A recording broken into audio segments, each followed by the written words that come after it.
Hey everyone, today we're going to go over on how to sharpen blades on a riding lawnmower.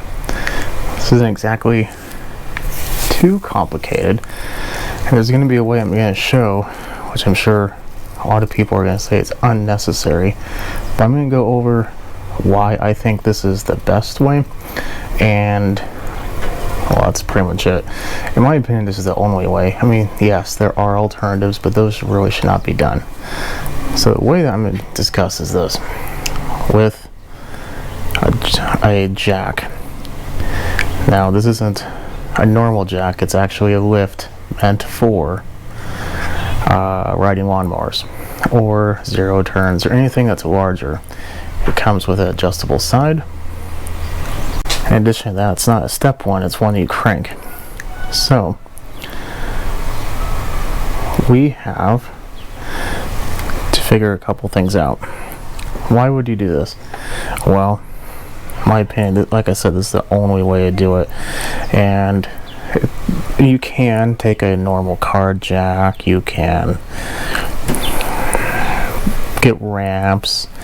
The only other thing is ramps could be potentially a good option, but ramps are a little hard to use because they have a tendency of moving forward when you drive up on them, which, you know, you can control that, put them against a wall, put something heavy on them, something that stops them, you know, whatever you need to do. But then you're kind of limited on where you can do it. You can't really do it everywhere. Let's say you do this mobily, like you just sharpen blades. I don't know why you'd be doing that only, but let's just say that you sharpen blades. So you drive out to someone's house, and next thing you know, what happens? Now you have to find a place you can do it. You can't always have that option. What if you're in the middle of a field? Or even worse, like just a rocky area. You could probably find some rocks and jimmy it around. But, so here's my argument on that. This is $250. It's overkill for this size of machine, but I don't have to worry about ramps. Ramps are expensive by themselves, and it's going to be a lot safer, and I could do it anywhere. This is up to 500 pounds.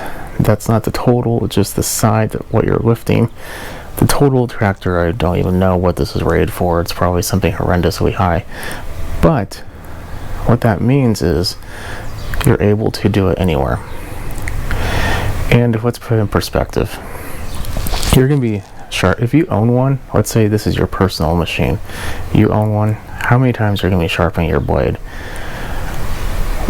I sharpen my blade at least once a month. Most likely every 2 weeks. And that's after 4 mowings of 3,000 square feet. So I get about 12,000 square feet of grass mowed. Granted, that's with a 21-inch mower. This is a 48-inch, so that's roughly 3 times smaller. So let's say you have an acre of grass, or an acre of something that you need to mow, just to keep it low, nothing special. 1 acre is 43,560 square feet. So, okay, but there's 3 blades underneath there, so let's say you're going to divide that by 3 just to make it even comparison. So 43,560 divided by 3, so roughly 14,500.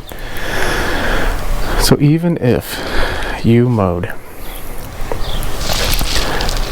an acre with this, it's going to be the same as if you're mowing my equivalent with a 21-inch mower at the same rate.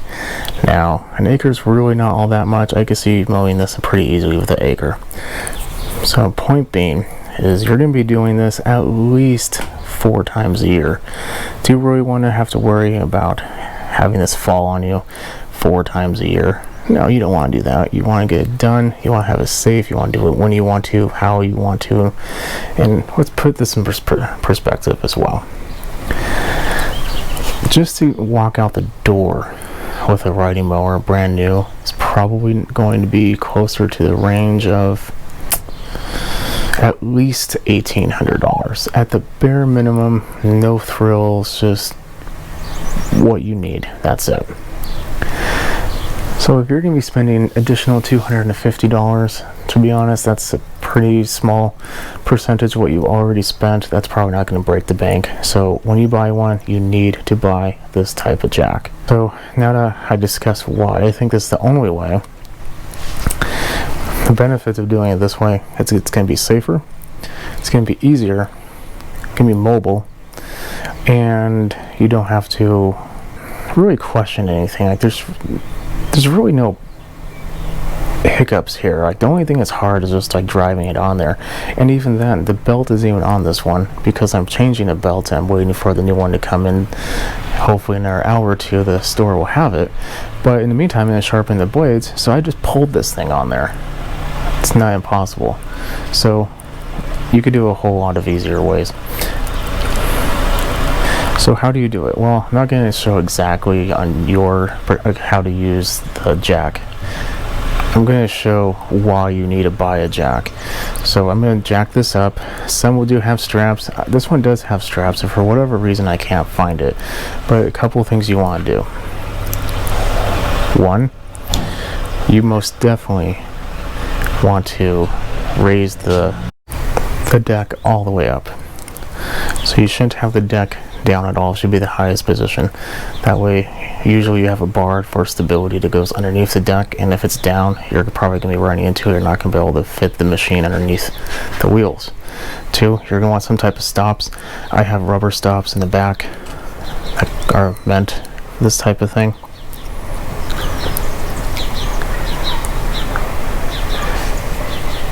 And three, you're going to want the parking brake on. No parking brake, this can very easily start to roll, and while this is pretty secure and you do have stops, why potentially have a problem when you can have another form of security? So I'm going to jack this up and we will see the benefit of it. Look at that. Now you have complete and total access to your blades. Change them however you need to and you're good to go. See how easy that is? Now I also want to show this. If you're going to get a jack, I really like this one because you can also, it doesn't have anything to, I don't want to say, like, some of them you have to let it down very easily. It's a little hard to let them down. This one, you just do it in reverse. Let me show you.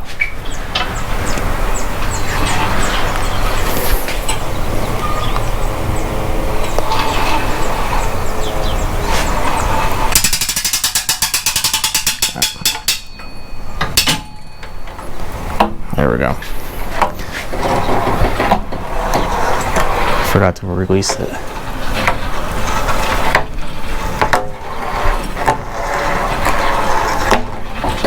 And look at that. So after you're done with your blades, you set it down. There's no issue. Now, what do you want to lay underneath there? No. Get in, get out. Don't just chill down there. Don't sharpen your blades down there. Get in and then get out. So while I don't suspect anything's going to happen, you also don't want to be that one person that experiences your jack manufacturing have a Friday issue and maybe it malfunctions in a way. You know, it happens. It happens with everything. If you really want to, you can even get jack stands and kind of put it underneath there. Probably a good idea anyway. It's a little hard with jack stands because you have to have jack stands tall enough, but I will usually take a pair of jack stands, not put this up very tall, extend them all the way up, and then put them in the members just as an extra form of security, because if it does fall, then you don't have to worry about it. And what house doesn't have jack stands? So I'm going to go ahead, get this done, but I wanted to show you how you should always be changing, or excuse me, sharpening and balancing your blades, or changing. I mean, if you need to get new ones, then you know that's how it is. So it's going to be a real quick video. I want to explain why you should always be using a lift and not just cheaping out and buying something or using your current equipment that you would use for your car. It's more dangerous. You run the risk of damaging your tractor. What if you put it in the wrong spot? Well, let's put this in perspective as well. This is pressed sheet metal. How heavy duty do you think that is? And what if your jack slips a little bit off of some area that's actually more secure and then falls on that sheet metal, and well, now you have a whole slew of problems. This one you don't have to worry about that. It's good to go. Put jack stands underneath it, keep it sturdy, go down there, do your business, get done, put them back on, you're good to go. If you really want to, you can also take off the deck. That's another option. I personally despise doing that because you'd also have to re-level it, and that takes, to do a good job, a decent amount of time. And another thing about that, usually the leveling mechanisms are literally just like a telescoping bolt, and you just kind of move it up and down, what side and side, and 99% of the time those are rusty and dirty, and it's just going to be really hard. There are people out there that say you don't need to do that, but they are not your friends. They are lying to you. You always need to re-level your deck if you take it off.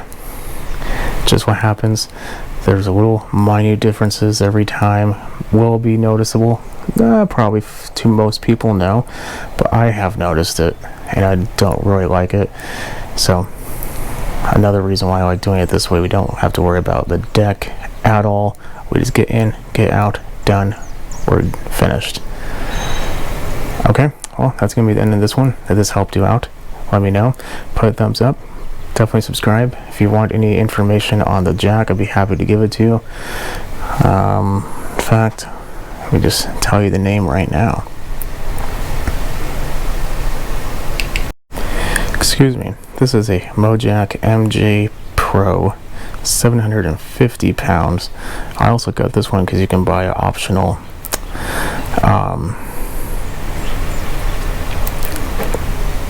like a kit for like a table you can put on there as well. So I really like that idea. I might be using the table for something else. And my apologies, it wasn't 250, that's for the 500-pound one. Being that this is 750 pounds, it's actually 400, but still, if you're spending, majority tractors are going to be about 2,500 bucks. If you're spending that amount of money, go in for the additional 400 and get a heavy duty lift. Okay, catch you in the next video. Have a good night. Subscribe.